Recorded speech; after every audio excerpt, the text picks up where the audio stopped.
Next gen நேயர்களுக்கு நமஸ்காரம். அனைவருக்கும் தமிழ் புத்தாண்டு நல்வாழ்த்துக்கள். ஜெயஸ்ரீ மாத்ரே நமக. ஜெய் குருதத் ஜெய் குரு பரசுராம். நமஸ்காரம். நான் கரூர்ல இருந்து வல்சலா பண்ணிக்க பிரசன்ன ஜோதிடர். இன்னைக்கு நம்ம தமிழ் புத்தாண்டு 2026 தமிழ் புத்தாண்டு பலன்கள் மேச ராசிக்கு எப்படி இருக்குன்னு பார்க்க போறோங்க. இந்த தமிழ் புத்தாண்டு எப்போ பிறக்குது அப்படின்னா, அதாவது 14 நம்ம சொல்றது திருக்கணிதப்படி நம்ம சொல்றோம்.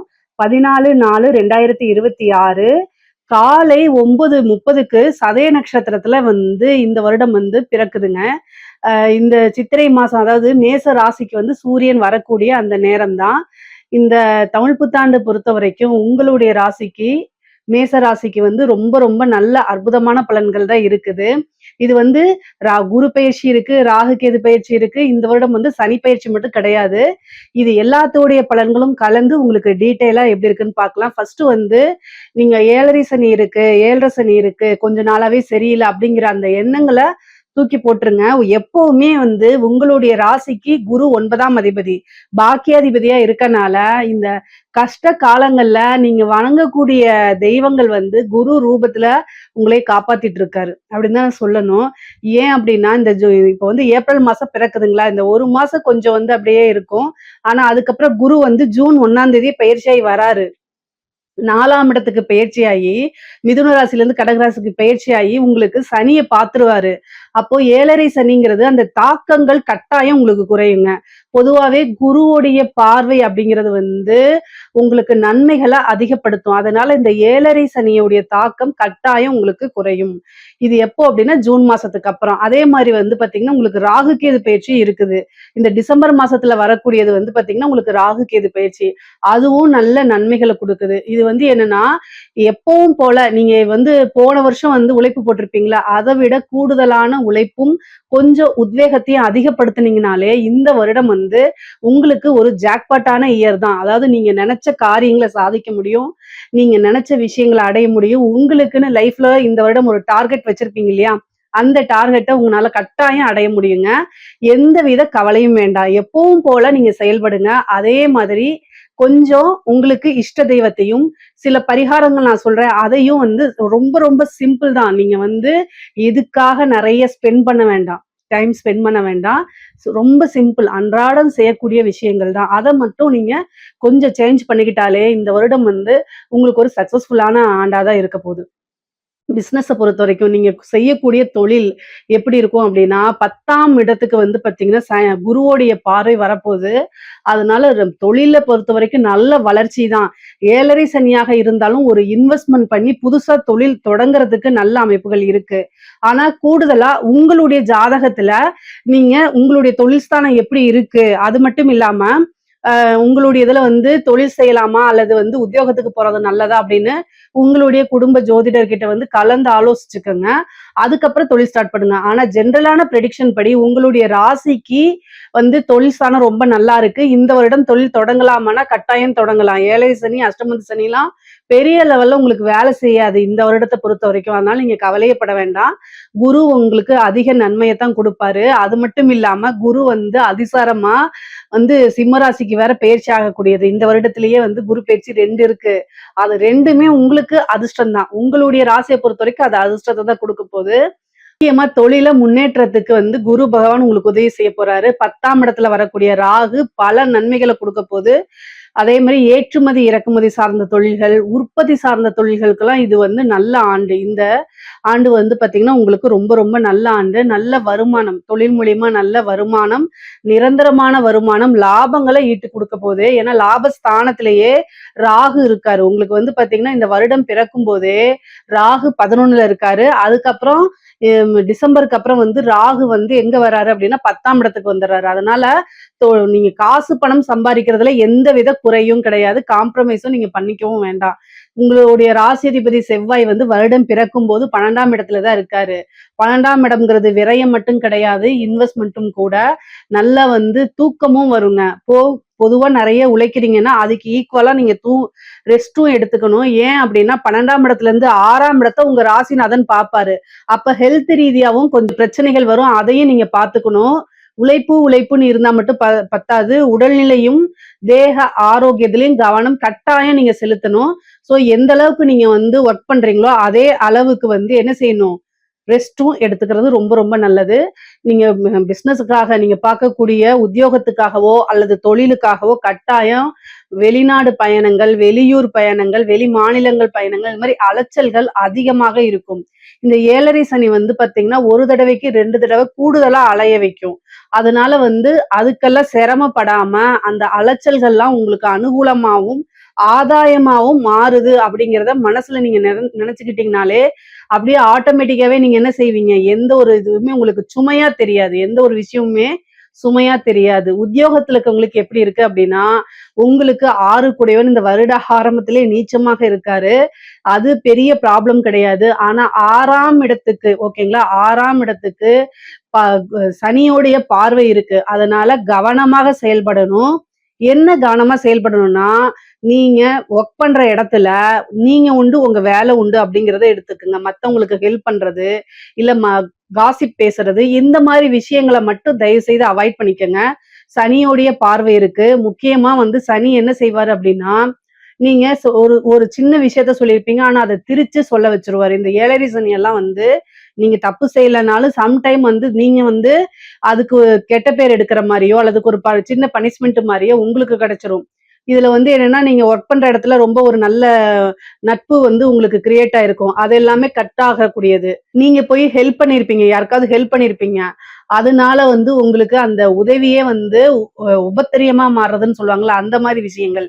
இது மாரி ஒர்க் பண்ணக்கூடிய உத்தியோகத்துல இருக்கவங்களுக்கு பணிச்சுமை அதிகமா, வேற யாரையாவது வந்து எடுத்துட்டு அந்த ஒர்க்கையும் உங்கள சேர்த்து பார்க்க சொல்லுவாங்க. இது மாரி ஒர்க் பிரஷர் ஜாஸ்தி. இந்த மாரி விஷயங்கள்லாம் கட்டாயம் வரும். ஆனா, குரு வந்து உங்களுக்கு 4ஆம் இடத்துக்கு பதவி ஸ்தானத்துக்கே வராரு. அதனால கவலைப்படாதீங்க.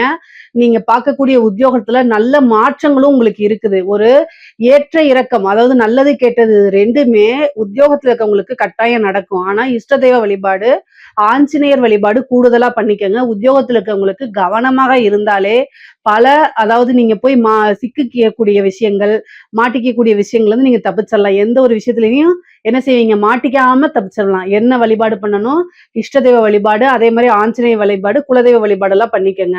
பதவி ஸ்தானத்துல குரு இருக்கிறது உங்களுக்கு நெறைய நன்மைகள் தான். திடீர்னு ஒரு ப்ரமோஷன் கிடைக்கிறதுக்கும் வாய்ப்புகள் இருக்கு. ஆனா, எப்பவுமே கூடுதலா கவனமாக இருந்துருங்க. வேலை பார்க்கக்கூடியவங்க கூடுதல் கவனம் இருக்கணும். ஏன் அப்டின்னா, உங்களுக்கு வந்து பார்த்தீங்கன்னா, எதிரிகள் வந்து பக்கத்திலேயே இருப்பாங்க. ரொம்ப தூரத்துலலாம் இருக்க மாட்டாங்க. உங்களுடைய எதிரிகள் பக்கத்திலேயே தான் இருப்பாங்க. சரி, படிக்கக்கூடியவங்களுக்கு படிச்சு முடிச்சோனே கட்டாயம் வேலை கிடைச்சிரும். படிப்பு ஸ்தானத்துக்கு தான் குருவே வராரு. 4ஆம் இடம்ங்கிறது கல்வி ஸ்தானம். உயர்கல்விக்குலாம் இது நல்ல வாய்ப்பு இந்த ஆண்டு. ஒரு சிலர்லாம் வந்து வெளிநாடுக்கு படிக்கிறதுக்காகவே வெளிநாடுகளுக்கு போகக்கூடிய அமைப்புகள் இருக்கு. குருவோடைய பார்வையும் சரி, 10 குடையவரும் சரி 12ஆம் இடத்துல இருக்கனால, குருவோடைய பார்வையும் 12ஆம் இடத்துல இருக்கனால உத்தியோகத்துக்காகவோ, தொழிலுக்காகவோ அல்லது படிப்புக்காகவோ வெளிநாடு, வெளியூர், வெளிமாநிலங்கள் பயணங்கள் உறுதியாக உண்டு. இந்த படிக்கக்கூடியவங்களுக்கு வந்து பார்த்தீங்கன்னா, என்ன கோர்ஸ் எடுக்கிறது அப்படின்னு வந்து அ குழப்பமான மனநிலை இருந்துச்சு அப்படின்னா, நல்ல தீர்க்கமா ஆலோசிச்சு உங்களுடைய வெல்விசர் கிட்ட கலந்து ஆலோசிச்சுட்டு அதுக்கப்புறம் எடுங்க. அது வந்து உங்களுக்கு வாழ்க்கையவே நல்ல மாற்றங்கள, நல்ல விதமான மாற்றங்கள உண்டு பண்ணக்கூடிய ஆண்டு தான் இந்த ஆண்டு. ஏன்னா கல்வி ஸ்தானத்திலேயே குரு வராரு. அதே மாரி வேலை தேடிட்டு இருக்கவங்களுக்குலாம் பதவி கட்டாயம் கிடைக்கும். முக்கியமா இந்த கவர்ன்மெண்ட் சர்வீஸ் எழுதுறீங்க. சர்வீஸ் கமிஷன் எக்ஸாம்ஸ் எழுதுறது, அந்த எஸ்எஸ்சி எக்ஸாம்ஸ் எழுதுறது, பேங்க் எக்ஸாம்ஸ் எழுதுறது, டெட் எக்ஸாம்ஸ் எழுதுறது, யுபிஎஸ் இருக்கு இல்லைங்களா? அந்த எக்ஸாம்ஸ் எல்லாம் எழுதுறதெல்லாம் வந்து யுபிஎஸ்சி எக்ஸாம்ஸ் எழுதிட்டு வெயிட் பண்ணிட்டு இருக்கீங்க அப்படின்னா, கட்டாயம் ஒரு நல்ல இது கிடைக்கும். ஏன் அப்படின்னா, உங்களுக்கு வந்து பதவி ஸ்தானத்துக்கு ஒரு குரு வராருங்க.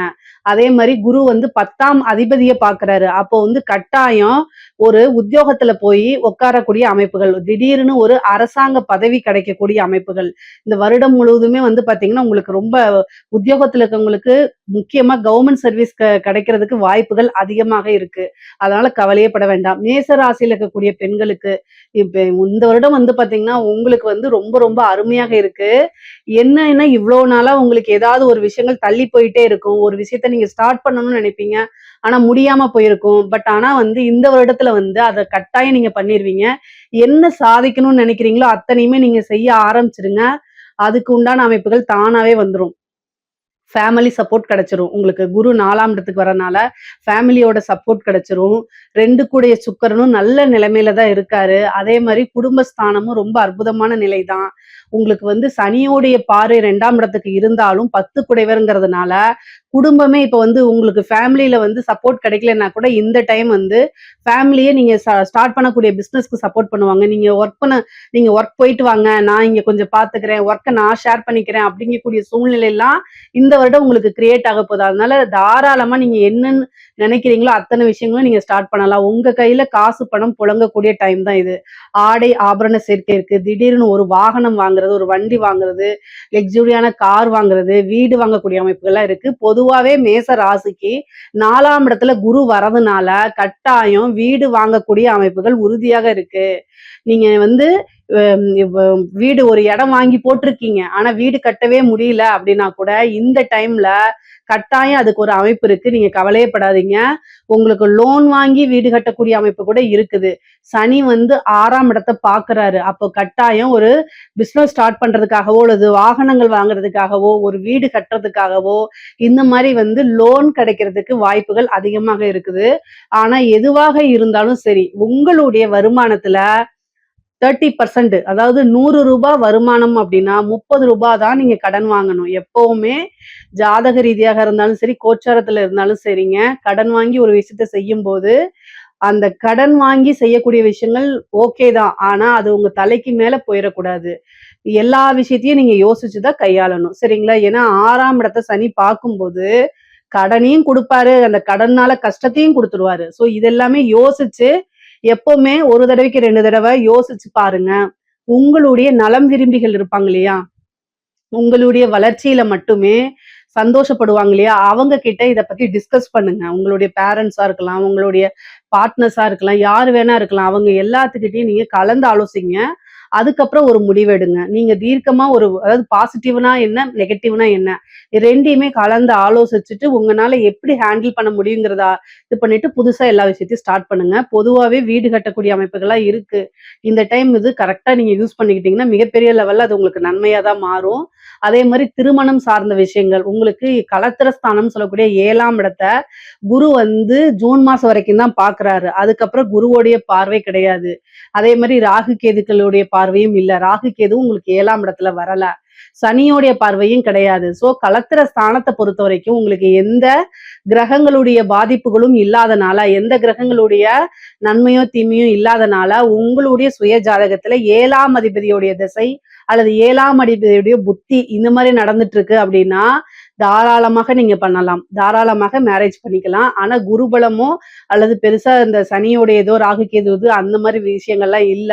அதனால நீங்க பண்ணிக்கலாம். ஆனா புத்திர பாக்கியம் இருக்கு. கல்யாணம் ஆகி ரொம்ப வருஷமா உங்களுக்கு குழந்தை இல்ல அல்லது கல்யாணம் இப்பதான் ஆயிருக்கு அப்படின்னாலுமே உங்களுக்கு புத்திர பாக்கியம். ஏன்னா குரு வந்து 5ஆம் இடத்துக்கு அதிசாரமாக 2 மாத காலம் வராரு. அப்ப அந்த டைம்ல வந்து புத்திர பாக்கியம் நிறைய பேத்துக்கு கொடுப்பாரு. முக்கியமா வந்து பாத்தீங்கன்னா, மேச ராசிய பொறுத்தவரைக்கும் ஹெல்த் ரீதியா இருக்கக்கூடிய பிரச்சனைகள கவனமா இருக்கணும். சனி 6ஆம் இடத்த பாக்குறாரு. 6 கூடையவர் உங்களுக்கு பகையாவும் இருக்கனால, உங்களுக்கு வருமானம் ஒரு பக்கம் வரும்போது, அதுக்கு உண்டான செலவுகளும் அதிகமாக ஆகும்.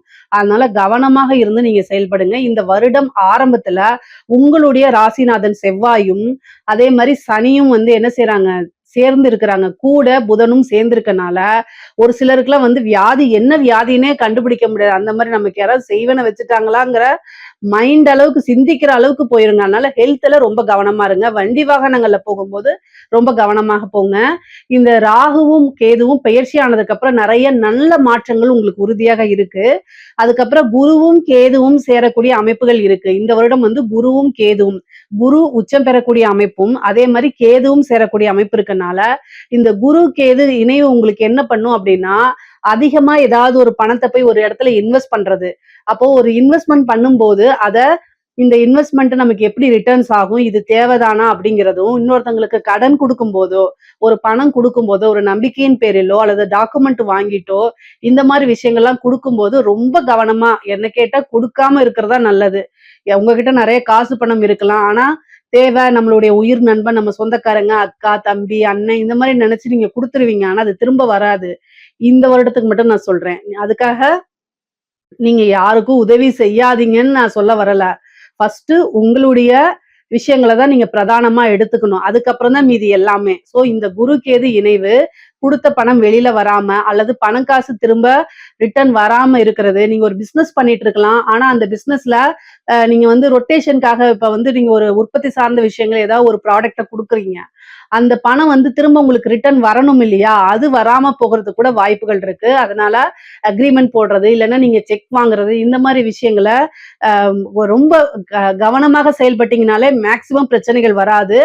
பணம் காசு விஷயங்கள்ல கூடுதல் இந்த வருடம் வந்து கூடுதலா கவனம் உங்களுக்கு கட்டாயம் தேவை. கலைத்துறை சார்ந்தவங்களுக்கு வந்து எப்படி இருக்கு அப்படின்னா, அருமையாக இருக்குங்க. கலைத்துறை சார்ந்தவங்களுக்கு வந்து இந்த வருடம் வந்து நெறைய பெரிய லெவல்ல உங்களுக்கு விருதுகள் கிடைக்கப்போது. நெறைய ஆப்பர்ச்சுனிட்டீஸ் வந்து குமியப்போது. 7:30 சனி அப்படின்லாம் நீங்க நெனைக்காதீங்க. உங்களுடைய ஃபீல்ட பொறுத்தவரைக்கும், நீங்க எதுவாக இருந்தாலும் சரி, ஒரு ஆக்டரா இருக்கலாம், அல்லது சிங்கரா இருக்கலாம். கலை அப்படின்னு வந்துட்டாலே பாசிட்டிவோ, நெகட்டிவோ நீங்க ஃப்ரேம் ஆகுறது ஃப்ரேம் ஆக போறது தான். ஸோ அதனால எந்த ஒரு விஷயத்துக்கும் நீங்க வந்து ஹெசிடேட் ஆகாதீங்க. ஈஸியா எல்லா விஷயத்தையும் அப்ரோச் பண்ணுங்க. அதே மாரி எந்த வாய்ப்பு வந்தாலும் விடாம புடிச்சுக்கங்க. இந்த வருடத்துல நீங்க மிகப்பெரிய லெவல்ல மக்கள் கிட்ட பிரபலியமாகக்கூடிய வாய்ப்புகள் இருக்கு. அதனால அரசாங்கத்துல உயரிய விருதுகள் உங்களுக்கு கிடைக்கிறதுக்கு வாய்ப்புகள் இருக்கு. முக்கியமா வந்து காசு, பணம் நல்லா சம்பாரிக்க முடியும். ஏன்னா, எல்லா அமைப்புகளிலுமே வந்து கலைத்துறைக்கு ரொம்ப ரொம்ப சூப்பரா இருக்கு. இந்த மேச ராசியில இருக்கவங்களுக்கு எந்த ஃபீல்டா இருந்தாலும் சரி, கலைத்துறையில இருக்கவங்களுக்கு ரொம்ப ரொம்ப அருமையாக இருக்கு. அதே மாரி வந்து அரசாங்க துறையில இருக்கக்கூடியவங்களுக்கு ரொம்ப ஜாக்கிரதையாக தான் இருக்கணும்.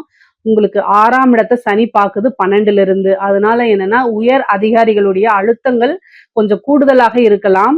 அதனால உயர் அதிகாரிகள் சொல்றத அப்படியே கேட்காம, நீங்க என்ன பண்ணணும் அப்படின்னா, எதுவா இருந்தாலும் ரிட்டர்ன் ஆர்டர் குடுங்க அப்படின்னு நீங்க சொல்லுங்க. இல்ல அப்படின்னா, நீங்க பனிஷ்மென்ட் வாங்கிடுவீங்க. என்ன பண்ணுவாங்க அப்படின்னா, நான் சொல்லவே இல்ல அப்படின்ருவாங்க. ஒரு பிரச்சனைன்னு வரும்போது, உயர் அதிகாரிகள் வந்து வாய் வழியா சொல்றது இல்லாம, என்ன செய்யுங்க அப்படின்னா, ரிட்டர்ன் ஆர்டர்ல வாங்குங்க. இல்ல ரிட்டர்ன் ஆர்டர்ல குடுக்க முடியாதுன்னு உங்கள மிரட்டுறாங்க அப்படின்னா, நீங்க லீவ் போட்டோ அல்லது வேற பக்கம் ட்ரான்ஸ்ஃபருக்கோ நீங்க ட்ரை பண்ணுங்க. மேக்ஸிமம் உங்களுடைய உத்தியோகத்த அதாவது அரசாங்க பதவிய காப்பாத்திக்கிறதுக்கு என்ன வழிகள் இருக்கு அப்படிங்கிறத நல்லா சிந்திச்சு செயல்பட்டாலே பெரிய லெவல்ல மாட்ட மாட்டீங்க. முக்கியமா லஞ்ச லாவணியங்கள்ல ஈடுபடாதீங்க. 7:30 சனி காலங்கள்ல சனி வந்து உங்களுக்கு ஃபர்ஸ்ட் ஆப்பர்ச்சுனிட்டீஸ குடுப்பாரு. அத நீங்க எப்படி யூஸ் பண்றீங்கங்கிறத பார்த்துக்கிட்டே இருந்து டக்குன்னு என்ன செய்வாங்க, ஒருத்தன ஏமாத்தணும்னா ஃபர்ஸ்ட் ஆசைய தூண்டி விடணும்னு சொல்லுவாங்கல்ல, அதேதான். சனி உங்களுக்கு அதத்தான் செய்வாரு. அது கூட ராகு வேற பெயர்ச்சி 10ஆம் இடத்துக்கு வரப்போறாரு. அப்ப என்ன ஆகும் அப்படின்னா, நல்ல ஆசைய தூண்டி விடுவாங்க. அதுக்கப்புறம் கப்புன்னு புடிச்சு அங்கருந்து வெளியில தள்ளி விட்டுருவாங்க. ஸோ இந்த நிலைக்கு ஆளாகாம வ ரொம்ப ரொம்ப கவனமாக இருங்க. முக்கியமா உங்களோட ஒர்க்கு, உங்களுடைய ஜாப் ஃபங்ஷன்ஸ் இதுல கரெக்ட்டா ஹேண்டில் பண்ணிட்டீங்கன்னா, மிகப்பெரிய லெவல்ல பிரச்சனைகள் வராது. அதே மாரி ஆஞ்சநேயர் வழிபாடு பண்ணிக்கங்க. வெத்தல மாலை போட்டு 2 நெய் தீபம் வச்சு அவர ஆத்மார்த்தமா வழிபாடு பண்ணும்போது, 7:30 சனியுடைய பாதிப்புகள் இருக்காது. உத்தியோகத்திலயும் எந்தவித இடைஞ்சல்களும் இருக்காது. பொதுவா உங்களுக்கு எதிரிகளுடைய தொந்தரவு அதிகமாக இருக்கு. உங்களுடைய ராசிக்குடையவரே அஷ்டமாதிபதியும் இருக்காரு. ஸோ, அதனால நீங்க ஒவ்வொரு விஷயத்த செய்யும்போதும், கூடுதலா கவனத்தோட சிந்திச்சு சிந்திச்சு செயல்படுங்க. மேச ராசிக்காரங்களுக்கு பொதுவாவே என்ன ஒரு விஷயம் அப்டின்னா, எடுத்தோனே ஃபாஸ்ட்டா செய்யக்கூடிய அமைப்புகள் உங்களுக்கு இருக்கு. அது வந்து சீக்கிரம் முடிக்கணும் அப்டின்ட்டு ரொம்ப சுறுசுறுப்பாவும் இருப்பீங்க. சீக்கிரமா முடிக்கணும். அடுத்தடுத்து அடுத்து அப்டின்னு உங்களுடைய எண்ணங்களுக்கு தகுந்த மாரி நீங்க ஓட ஆரம்பிப்பீங்க. எண்ணங்கள் வந்து எல்லாத்துக்குமே ஸ்பீடா தான் இருக்கும். அதுக்கு ஈக்குவலா போகக்கூடியவங்க தான் வந்து வந்து மேசராசிக்காரங்க. ஸோ, அதனால ஒவ்வொரு விஷயத்தையும் பொறுமையா ஹேண்டில் பண்ணுங்க. அதாவது ஸ்பீடா போணும்னு அவசியம் இல்ல. பொறுமையாவே போங்க. முயலும் ஜெயிக்கும், ஆமையும் ஜெயிக்கும், முயலாமை ஜெயிக்காது. அப்படிங்கிற மாதிரி எந்த ஒரு விஷயத்தையும் நம்மனால பண்ண முடியும் அப்படின்னு யோசிச்சு பொறுமையா, இதுக்கு என்ன வழி அப்படிங்கக்கூடிய ஒரு விஷயத்த சிந்திச்சு செயல்பட்டாலே, எந்த இடத்துலயுமே உங்களுக்கு ஃபெயிலியர் அப்படின்னு வராது. அரசியல் துறை சம்மந்தப்பட்டவங்களுக்கு. அரசியல் எதிர்காலம் உங்களுக்கு எப்படி இருக்கு அப்படின்னா, 7:30 சனியில பாதிப்புகள் இருக்கனால, கட்டாயம் பிரச்சனைகள் இருக்கு உங்களுக்கு. அரசியல்வாதிகளாக இருந்தீங்க அப்படின்னா, நீங்க இந்த வருடம் வந்து உங்களுக்கு மிகப்பெரிய லெவல் எல்லாம் கிடைக்காது. எதுவுமே கிடைக்காது. முக்கியமா கட்சி தலைமையிடம் வந்து உங்களுக்கு பெருசா சப்போர்ட் பண்ணாது. மக்கள் கிட்ட பெரிய ஜனவசியம் அப்படிங்கக்கூடிய ஒரு விஷயம் வராது உங்களுக்கு. நீங்க முன்னால செஞ்ச தவறுக்கெல்லாம் வந்து ஒரு ட்ரோல் போடுவாங்க. இல்ல ஏதாவது ஒரு கேஸ் போடுவாங்க. கோர்ட்டு கேஸ்ன்னு அலையிற மாரி இருக்கும். நீங்க சில விஷயங்கள் உங்கள அறியாமயே பேசக்கூடிய விஷயங்கள் எல்லாமே வந்து தப்பு தப்பா போர்ட்ரேட் பண்ணப்படும். அப்புறம் மீடியால உங்கள பத்தி தப்பு தப்பா பேசுவாங்க. இந்த மாரி விஷயங்கள்லாம் வரும். அதனால மேச ராசியில இருக்கக்கூடிய அரசியல்வாதிகள் கட்டாயம் வழிபாடுகள், பூஜை பரிகாரங்கள்லாம் பண்ணிக்கங்க. மேக்ஸிமம் வந்து பார்த்தீங்கன்னா, பொது வெளியில வந்து பேசும்போது ரொம்ப கவனமாக பேசுங்க. இல்ல அப்டின்னா, அது உங்களுக்கே பேக் ஃபயர் ஆகுறதுக்கு நெறைய வாய்ப்புகள் இருக்கு. பொதுவாவே இந்த 2026 தமிழ் புத்தாண்டு வந்து மேச ராசிக்காரங்களுக்கு பெரிய லெவல்ல நன்மைகள் தான் இருக்கு. தீமைகள் ரொம்ப குறைவு தான். வாய்ப்புகள் அப்படிங்கிறது ரொம்ப குறைவு தான். எப்பவுமே இந்த 7 சனி அப்படிங்கிற வரும்போதெல்லாம் உங்களுடைய ராசிக்கு வந்து குரு வந்து காப்பாத்திருவாரு. குருவோடைய பார்வை இருக்கும்போது சனியுடைய தாக்கம் குறையறதுனால அதிகப்படியான நன்மைகள் தான் இந்த வருஷம் உங்களுக்கு நல்லா தான் இருக்கு. இதுல ஏதாவது சந்தேகங்கள் இருக்கு அப்படின்னா கமெண்ட்ஸ்ல கேளுங்க. கட்டாயம் நான் ஆன்சர் பண்றேன். நம்மளுடைய சேனலை லைக் பண்ணுங்க, ஷேர் பண்ணுங்க, சப்ஸ்கிரைப் பண்ணுங்க. நன்றி, வணக்கம்.